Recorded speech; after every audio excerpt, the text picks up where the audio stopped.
Good evening, ladies and gentlemen. This is Jack Douglas with a brief introduction to tonight's colorful armchair vacation. Picture postcards. They're popular throughout the world, and especially in America. They're so pretty, so appealing, and yet what if the picture postcards of America could come to life? Well, tonight we shall try to make the postcards live and breathe. We present during the next 30 minutes favorite scenes of America in a picture postcard panorama.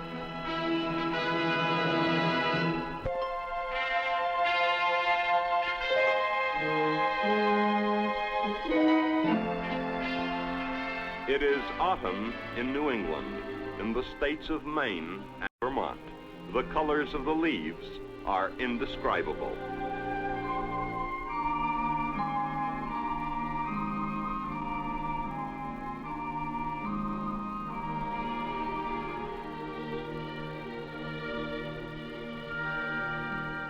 The fishing season has almost ended. Only a few precious hours remain, just time enough to store up memories to last the winter. The crisp air brings to a close another season. The last hunters, the last of the hunted, the last look at a free-flowing waterfall. This is Provincetown, the heart and soul of Cape Cod.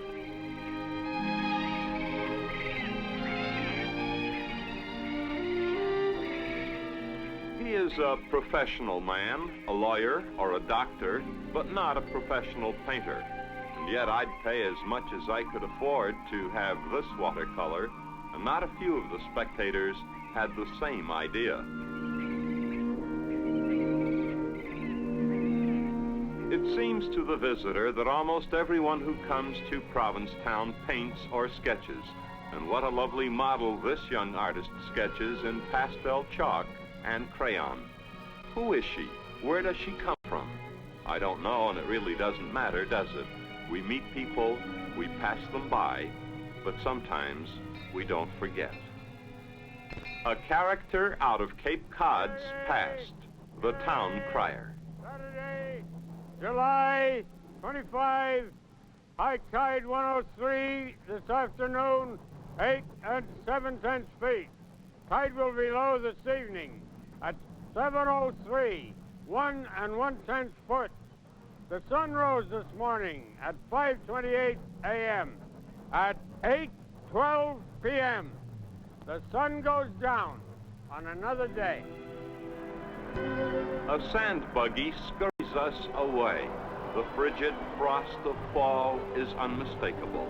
The cold, relentless Atlantic pounds the shore, and the afternoon wind slashes the few patches of scrubby vegetation. But here's the real picture postcard, a lighthouse against a sky of black, orange, and pale blue. Not far from the Cape, at Concord, which is near Boston, the Concord River is spanned by a small bridge. Across the bridge is the famed statue of the Minuteman, and the words are by Emerson: "By the rude bridge that arched the flood, their flag to April's breeze unfurled, here once the embattled farmer stood, and fired the shot heard round the world." This is also sacred ground to all Americans. Independence Square in Philadelphia, and in the huge hall a proud nation displays for all to see and revere the most famous bell in all the world. The shy young hands reach out and touch the crack, and when they go back home, they'll tell all who will listen, "I actually touched the Liberty Bell." And as long as they live, they will never forget this moment they shared with Washington and Franklin and Paul Revere. Yes, this is also in Philadelphia, the magnificent garden that is really a part of Japan in America.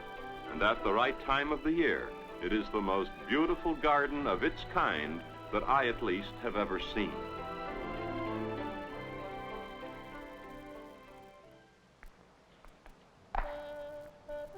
Arlington, Virginia, the tomb of the unknown soldier.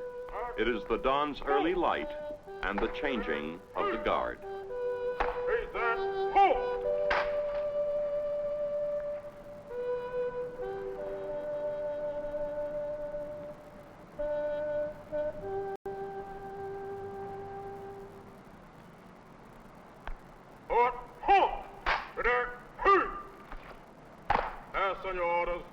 And orders remain as directed. Orders acknowledged. This is also Virginia, the valley of the Shenandoah.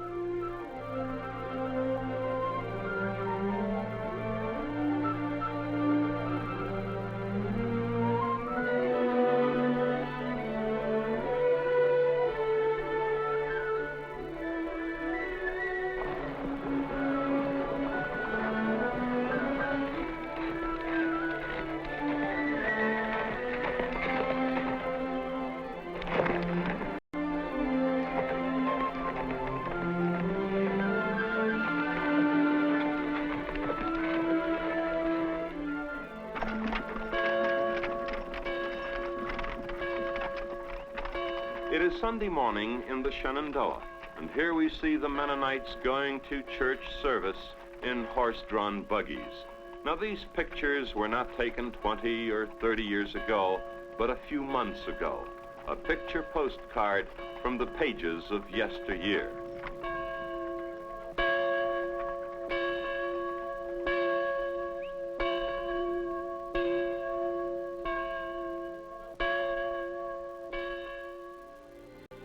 If we identify the river steamer as the George Washington, the river as the Potomac, then surely we need only one guess as to our destination. Even in Tibet and Timbuktu, they've seen this picture of Mount Vernon. In the deep south, in Georgia, you'll take more than one snapshot of this enormous water wheel. Indeed, it's so big, you'll probably have to photograph it in sections, as we did. And there's water aplenty at Weeki Wachee Springs in nearby Florida, for the placid surface of this pool conceals the flow of millions of gallons of spring water daily, and the best underwater show in America.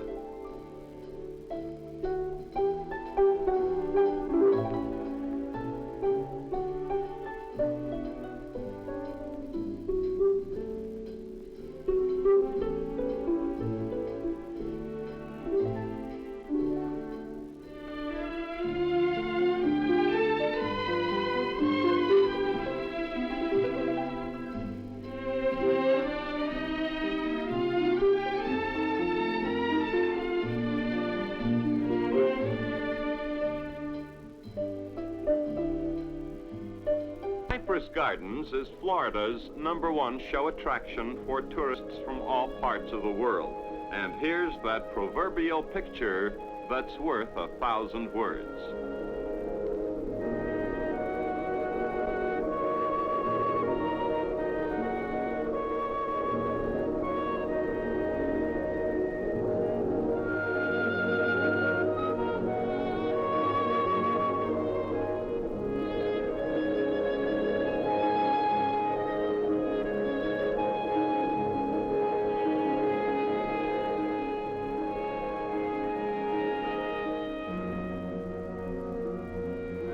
You'd better believe it, Cypress Gardens is the greatest water show on the face of the earth.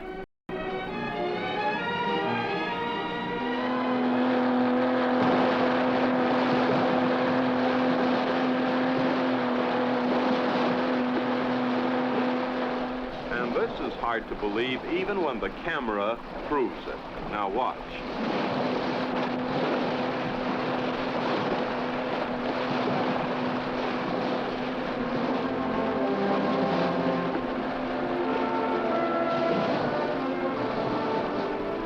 At sundown, after the shadows fall, Cypress Gardens presents a different image to all who pass this way.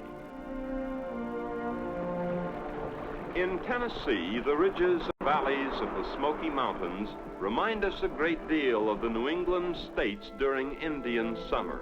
The trees are splashed with the same vivid colors The waterfalls are just as pure and numerous. But look up from the valleys to the mountain peaks, and we can understand why this mountain range is so aptly named. Here's a great snapshot, a tiny hamlet about to be obscured by huge billows of smoky clouds. They gave it a nickname, and they called it the Bluegrass State. The grass isn't really blue, but oh so lusciously green, and yes, they sure enough raise thoroughbreds here in Kentucky. Everybody's make-believe, home away from home, the old Kentucky home, and the days of Stephen Foster. Oh, weep no more today. We will sing one song for my old Kentucky home. For my old Kentucky home, far away.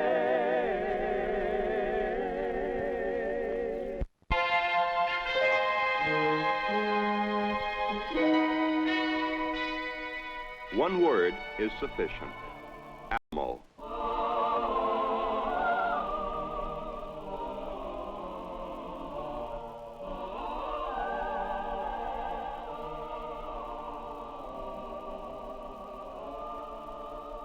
And I've never seen a sky as red as a Texas sky. In the Southwest and the West, Mother Nature crammed most of America's natural wonders. Leaving Texas, we're at White Sands National Monument in New Mexico, unique among the country's deserts because of the gypsum-like quality of the blazing white sand.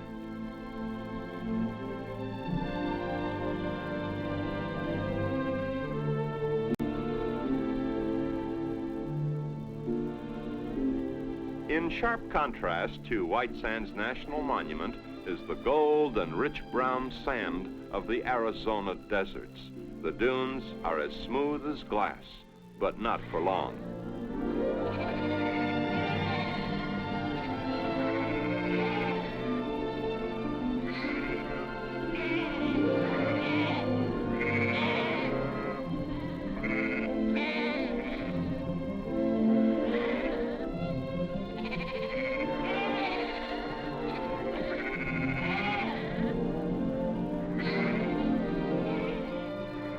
The Navajos are the biggest of America's remaining Indian tribes.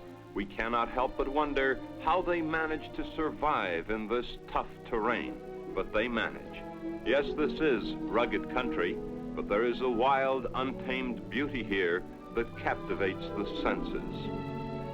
This was their home long before the white man came, and for all we know, long before the forces of nature carved the hole in the ancient rock. When it snows on the plateaus of the Grand Canyon, it really snows. But when the shrieking wind dies down and the white flakes have been exhausted, this is what the world's #1 natural wonder looks like, the Grand Canyon in the winter.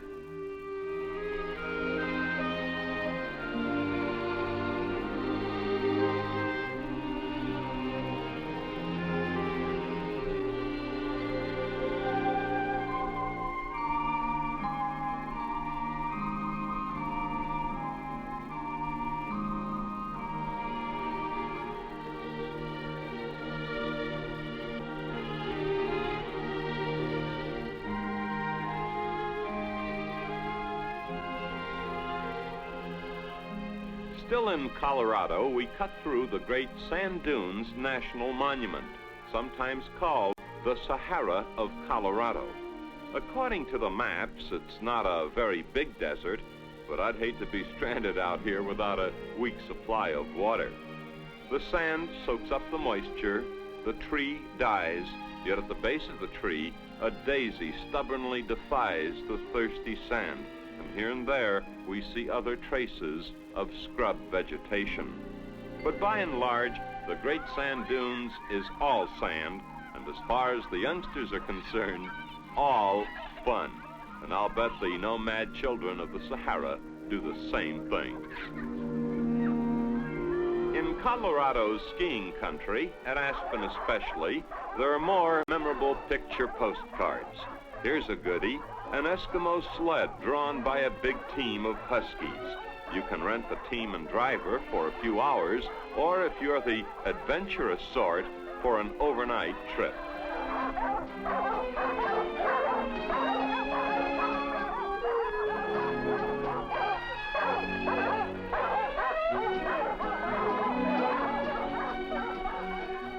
At nighttime, the mountain slopes overlooking Aspen glow with the purple light of burning torches, a highlight of the annual Ski Carnival.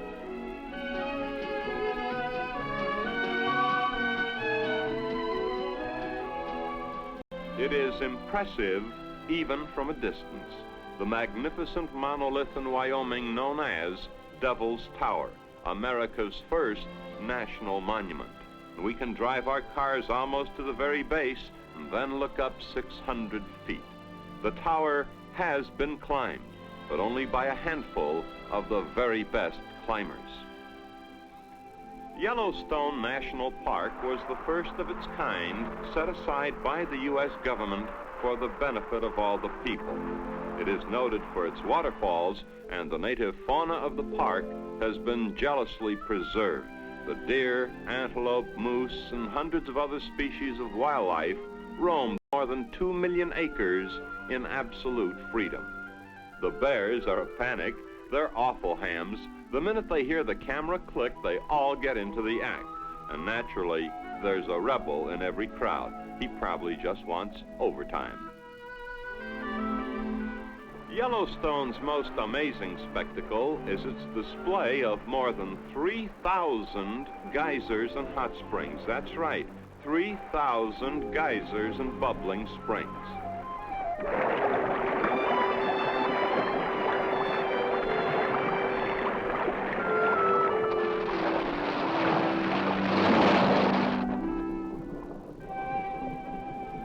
Faithful is, of course, the most famous and the most admired of the park's geysers for these reasons: the regularity of its eruptions, the violence of its explosions, and the grace and beauty of its water column. We were here at the outset of winter, and the wind, as you can see, is dissipating what is normally a straight column. Here's the same scene during a snowstorm. Old Faithful is vaporized into a huge, billowy cloud. Yellowstone is open to visitors during the winter, and you can skim across the snow in relative comfort and be rewarded with uncommon scenes such as this.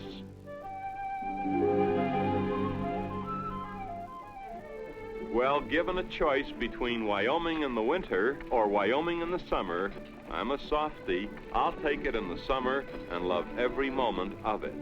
Here are the picture postcards.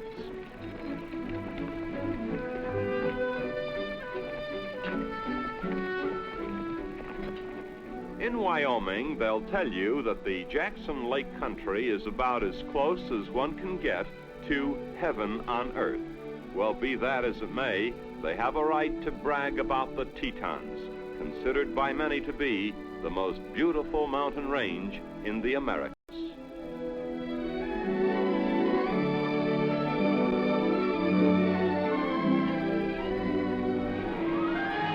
You stand in a forest of the Dakota Black Hills.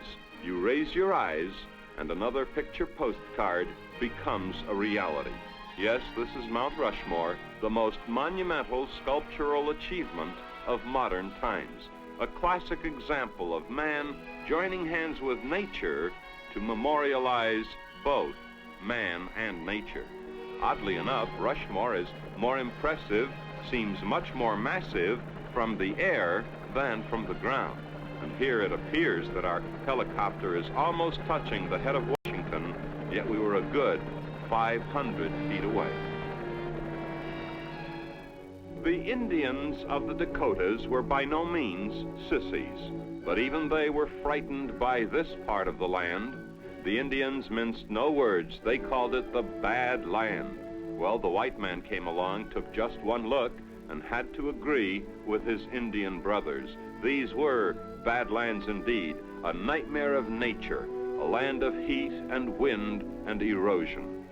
Today, thanks to highways and modern transportation, the Badlands National Monument is no longer a place to be feared, but a tourist attraction well worth visiting, a freakish yet awesome display of nature's perversity.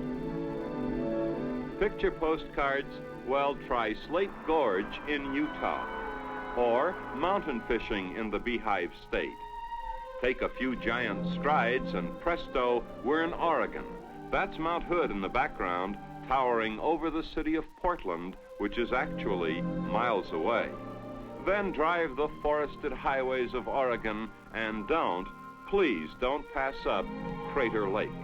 For some reason, it appears even bluer in the wintertime. And notice that the small peaks which rim the lake are reflected on its glassy surface. What a jewel of a lake, and what a picture postcard.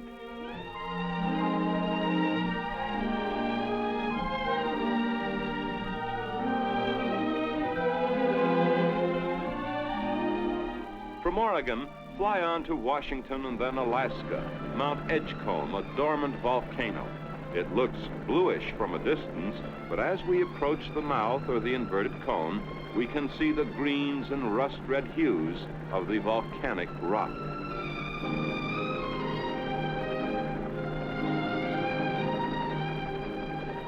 By air or by car, go out of your way if you must to see America's mightiest mountain, the shimmering majesty that is Mount McKinley.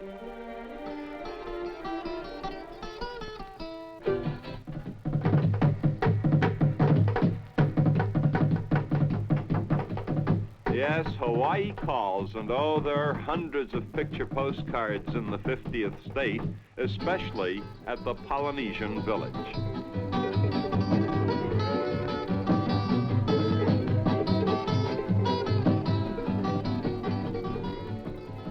What was I saying earlier about Texas skies? Well, I may have spoken too soon.